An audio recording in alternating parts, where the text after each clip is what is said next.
Les Échos organisent leur traditionnelle conférence sur les coopératives agricoles. Ce sera la 8e édition au Salon de l'Aéroclub à Paris, le 19 septembre prochain. Pour en parler, je suis avec Pascal Vinet, délégué général de Coop de France. Bonjour. Bonjour. Et puis je suis avec Baptiste Bagnier, vous êtes directeur chez PwC et expert agri-business. Bonjour. Alors Pascal, on va revenir sur le contexte général. Il y a les États généraux de l'alimentation qui ont été ouverts par le président de la République. Aujourd'hui, nous sommes à la rentrée. Les premiers chantiers sont en cours. Qu'est-ce que vous en attendez? Qu'est-ce qu'en attend le monde des coopératives agricoles? Et quel est le message que vous voudrez faire passer à cette occasion en termes d'opportunités, en termes de réformes, en termes de propositions? Les États généraux, ce sont tout d'abord deux grandes ambitions exprimées par le gouvernement. Oui. La première, c'est le revenu des paysans. Et la deuxième, c'est les attentes des consommateurs. Dans ce contexte, les coopératives agricoles sont parfaitement positionnées, puisque ce sont des entreprises possédées par les agriculteurs et puis des entreprises qui sont en contact, à l'écoute des attentes de leurs clients et notamment des consommateurs. Donc nous sommes partie prenante, nous sommes présents dans tous les ateliers et nous formulons des propositions très concrètes dans les différents ateliers. Ce qui nous paraît très important dans ces états généraux, c'est que nous soyons en capacité de ne pas oublier qu'il y a une dimension économique. Oui aux transitions écologiques, aux transitions énergétiques, aux transitions numériques, aux transitions sociétales. Oui à des transitions avec une vision du XXIe siècle, mais ayons également une vision sur la transition économique du XXIe siècle et pas du XIXe siècle. Pour nous, c'est très important. Alors, la transition économique, Baptiste, l'an passé, on est en plein dans le sujet, évidemment, c'était la création de valeur qu'on avait choisi comme thème pour cette conférence. Cette année, c'est la stratégie de filière. Qu'est-ce que ça veut dire pour les coopératives?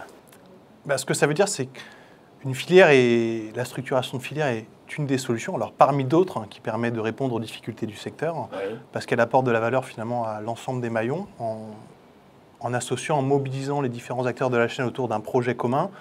Elle permet à un distributeur qui fait face à de nouvelles attentes de ses clients, en lien avec les transitions notamment, de sécuriser son approvisionnement autour d'un cahier des charges plus spécifique. Pour les coopératives, pour l'amont, elle permet de recréer de la valeur dans la réponse à ce cahier des charges.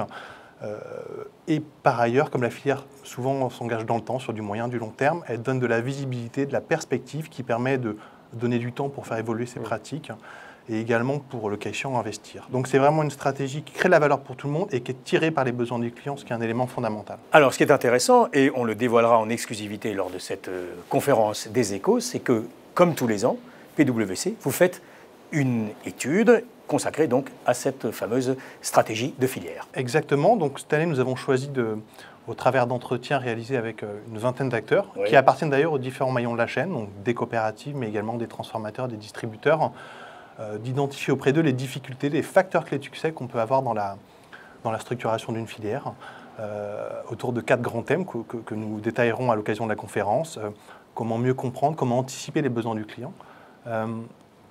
Comment resynchroniser le temps marketing qui est court en fait avec le temps agricole qui lui l'est moins. Oui. Comment partager la valeur qui est évidemment un thème central. Et puis enfin, comment maîtriser ou limiter les impacts que cela a sur la supply chain, sur les opérations qui en général n'aiment pas trop les cas un peu plus spécifiques. Alors Pascal, cette stratégie de filière, est-ce qu'aujourd'hui le monde coopératif agricole en est conscient? S'y a-t-elle? Je pense dans le circuit long, dans le circuit court, dans le conventionnel, dans le bio. Aujourd'hui, on est dans cette logique de stratégie de filière? Oui, les coopératives sont dans une stratégie de filière. Elles sont sur tous les marchés, que ce soit, comme vous le disiez, les marchés locaux, nationaux, européens ou internationaux. Les coopératives sont des petites filières, puisqu'elles ont la production, de plus en plus la transformation et aujourd'hui une partie de la commercialisation. Donc nous sommes parfaitement conscients que maîtriser la filière est créateur de valeur. Et ce qui nous paraît très important dans la maîtrise de la filière, c'est que nous pouvons aussi mieux répartir la valeur. Parce qu'en ayant la main sur une partie de la filière, ça donne plus de capacité à répartir la valeur, à la partager. Les états généraux, c'est aussi le partage de la valeur entre les différents maillons de la chaîne alimentaire. Et je tiens à le dire ici, mais ça sera redit par tous les intervenants lors des tables rondes, c'est qu'il n'y a pas au sein de la filière alimentaire d'autres endroits que dans les coopératives agricoles où la valeur se partage de manière démocratique, fondée sur des statuts et de manière transparente. C'est un point très important dans un moment où on s'interroge sur le revenu des paysans. Alors, ce qui sera intéressant lors de la manifestation des échos, c'est que cette stratégie de filière, on va la voir concrètement, messieurs, avec la présence de distributeurs, de la grande distribution, la présence de grands prescripteurs, notamment dans la restauration ou la restauration collective. Bref, qu'est-ce que le monde agricole, pensez-vous, le monde des coopératives, peut en attendre finalement des impératifs de ces prescripteurs? Baptiste et Pascal. Baptiste. Effectivement, la notion de filière, ça se fait à plusieurs. Et d'ailleurs, l'initiative de la création de ces filières, on l'observe, peut venir de tous les maillons de la chaîne, aussi bien un distributeur qui répond à des nouveaux besoins et cherche à sécuriser son approvisionnement, un transformateur, voire un producteur qui souhaite identifier les besoins du consommateur et souhaite produire selon un cahier des charges donné. Pascal? Aujourd'hui, les agriculteurs, qu'ils soient dans leurs exploitations ou en coopérative, ont besoin de parler à leurs clients, ont besoin de parler aux consommateurs.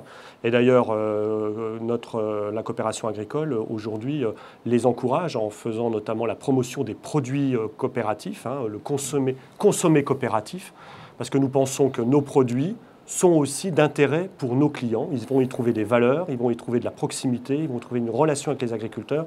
Donc oui, on a tous à gagner à travailler ensemble de manière loyale.